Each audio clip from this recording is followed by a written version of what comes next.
আমাদের নেতা তারেক রহমান সাহেব উনি বলেছেন ধর্ম যার যার,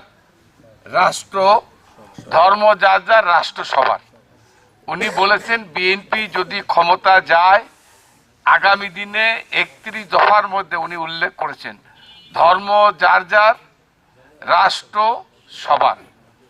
তার মানে যার যার ধর্ম নির্ভয়ে পালন করবে যদি তারেক রহমানের নেতৃত্বে বিএনপি এদেশে রাষ্ট্রীয় ক্ষমতা যায়।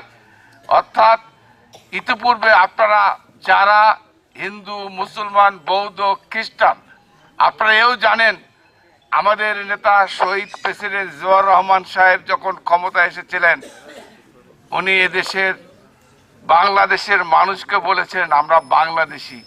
হিন্দু, মুসলমান, বৌদ্ধ, খ্রিস্টান আমরা সবাই বাংলাদেশি। এখানে আমরা সকলেই আমরা স্বাধীনভাবে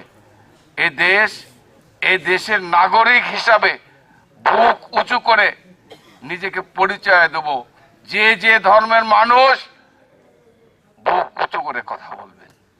এটি হচ্ছে এই দলের মূলনীতি। আমাদের নেতা তারেক রহমানও একই কথা বলেছেন, আগামী দিনে দেশ পরিচালনার জন্য আপনাদেরকে সঙ্গে নিয়ে হিন্দু ধর্মের মানুষ, বৌদ্ধ ধর্মের মানুষ, খ্রিস্টান ধর্মের মানুষ সবাইকে সঙ্গে নিয়ে তারেক রহমান সাহেব এই বাংলাদেশকে পরিচালনা করবেন।